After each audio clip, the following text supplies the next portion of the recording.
आज की इस वीडियो में हम पढ़ रहे हैं प्राचीन भारत का इतिहास और हमारा टॉपिक है वैदिक काल भाग 3। भाग 2 इससे पहले की वीडियो में हम पढ़ चुके हैं। तो शुरू करते हैं आज का पहला प्रश्न। पहला प्रश्न है हमारा, निम्नलिखित में से किसने आर्यों के आदि देश के बारे में लिखा था। तो आपको बताना है कि आर्यों के आदि देश के बारे में किसने लिखा। ऑप्शन है शंकराचार्य, एनी बेसेंट, विवेकानंद या बाल गंगाधर तिलक। आंसर होगा हमारा बाल गंगाधर तिलक। बाल गंगाधर तिलक ने आर्यों के आदि देश के बारे में लिखा था। तिलक ने यह मत व्यक्त किया था कि आर्यों का आदि देश उत्तरी ध्रुव था, किंतु तिलक का यह मत इतिहासकारों में मान्य नहीं है। तो बाल गंगाधर तिलक ने आदि देश के बारे में लिखा था। अगला प्रश्न है हमारा, जिस ग्रंथ में पुरुष मेध का उल्लेख हुआ है वह कौन सा है। आपको बताना है वह कौन सा ग्रंथ है जिसमें पुरुष मेध का उल्लेख हुआ है। तो ऑप्शन है हमारे कृष्ण यजुर्वेद, शुक्ल यजुर्वेद, शतपथ ब्राह्मण या पंचविश ब्राह्मण। पहले व्याख्या देख लेते हैं इस प्रश्न की। पुरुष मेध एक प्रमुख यज्ञ है। यह शुक्ल यजुर्वेद के शतपथ ब्राह्मण तथा कृष्ण यजुर्वेद के तैत्तिरीय ब्राह्मण में वर्णित है। अतः इस प्रश्न के दिए गए विकल्पों में तीनों उत्तर मौजूद होने के कारण कोई उत्तर नहीं दिया जा सकता। ये कह सकते हैं कि पुरुष मेध का उल्लेख कृष्ण यजुर्वेद, शुक्ल यजुर्वेद और शतपथ ब्राह्मण में मिलता है, किंतु अनेक इतिहासकार केवल शतपथ ब्राह्मण की चर्चा करते समय उसमें पुरुष मेध यज्ञ की चर्चा करते हैं। तो इसका आंसर तीनों हो सकता है, कृष्ण यजुर्वेद, शुक्ल यजुर्वेद और शतपथ ब्राह्मण। अगले प्रश्न की ओर चलते हैं। अगला प्रश्न हमारा, शतपथ ब्राह्मण में उल्लिखित राजा विदेद माधव से संबंधित ऋषि कौन थे। आपको बताना है कि राजा विदेद माधव जो शतपथ ब्राह्मण में जिनका उल्लेख मिलता है उनसे संबंधित ऋषि कौन है। ऑप्शन है ऋषि भारद्वाज, ऋषि वशिष्ठ, ऋषि विश्वामित्र, ऋषि गौतम राहुगढ़। इसका आंसर होगा हमारा ऋषि गौतम राहुगढ़।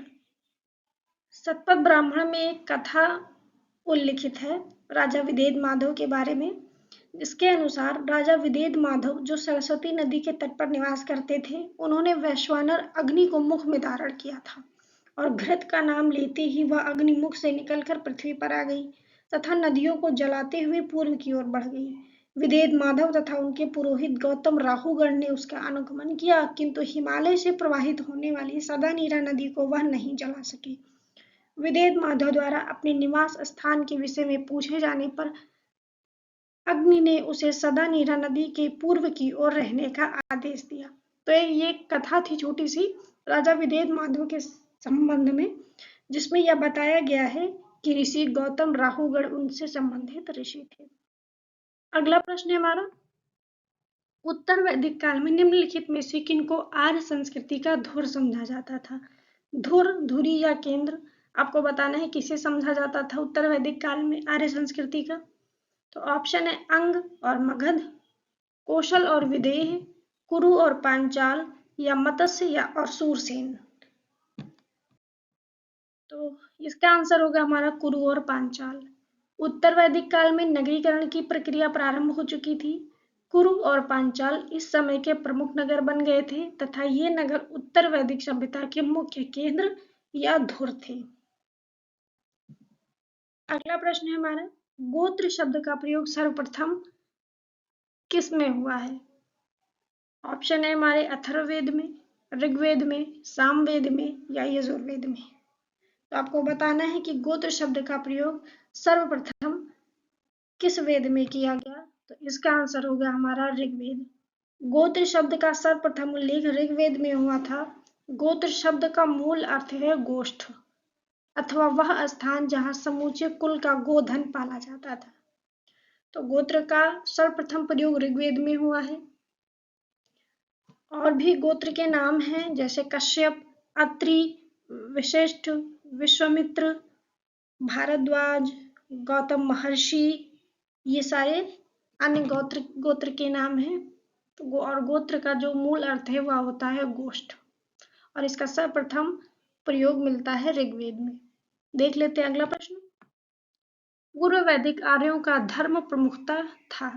तो आपको बताना है पूर्व वैदिक आर्यों का प्रमुख धर्म क्या था। ऑप्शन है भक्ति, मूर्ति पूजा और यज्ञ, प्रकृति पूजा और यज्ञ, प्रकृति पूजा और भक्ति। तो आपको बताना है पूर्व वैदिक आर्यों का प्रमुख धर्म क्या था। इसका आंसर होगा प्रकृति पूजा और यज्ञ। तो पूर्व वैदिक आर्यों का धर्म मुख्यतः प्रकृति पूजा और यज्ञ पर आधारित था। अगला प्रश्न है हमारा, ऋग वैदिक काल में जनता निम्न में से मुख्यतया किसमें विश्वास करती थी। ऑप्शन है मूर्ति पूजा, एकेश्वरवाद, देवी पूजा, बलि एवं कर्मकांड। तो ऋग्वेद काल में जनता किसमें विश्वास रखती थी। इसका आंसर होगा हमारा बलि एवं कर्मकांड। ऋग्वैदिक काल में लोग प्रकृति की शक्तियों, देवी देवताओं एवं देवियों की प्रार्थना और यज्ञ जिसमें बलि और कर्मकांड निहित था, इसमें विश्वास करते थे। अगला प्रश्न है हमारा, प्रसिद्ध 10 राजाओं का युद्ध किस नदी के तट पर लड़ा गया। ऑप्शन है गंगा, ब्रह्मपुत्र, कावेरी या परशुनी, जिसे आधुनिक समय में रावी नदी के नाम से जाना जाता है। इसका आंसर होगा हमारा परशुनी। 10 राज्य युद्ध यानी 10 राजाओं का युद्ध परशुनी नदी के तट पर लड़ा गया, जिसमें भरतों के राजा सुदास की विजय हुई।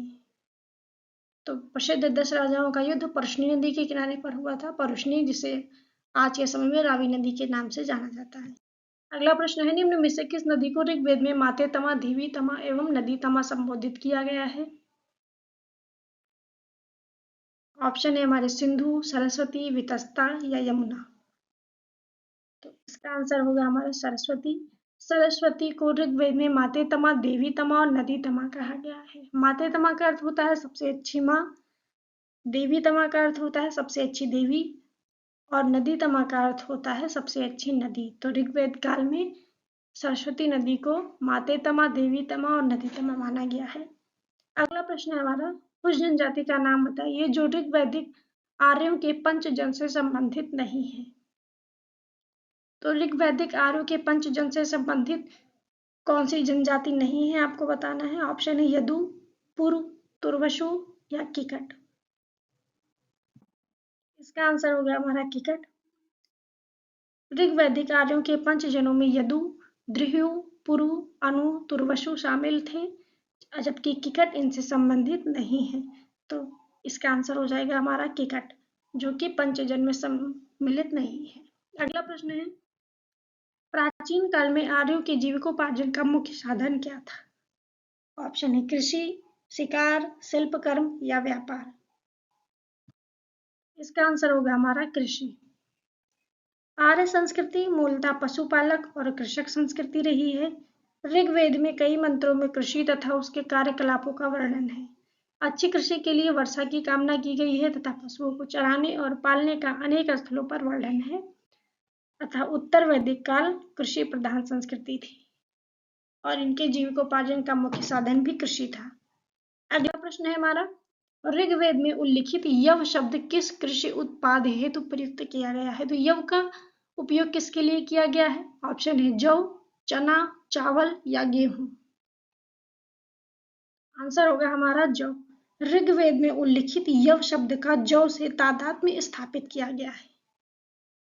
अगला प्रश्न है हमारा, सूची 1 एवं सूची 2 को सुमेलित कीजिए तथा नीचे दिए गए कूट से सही उत्तर चुनिए।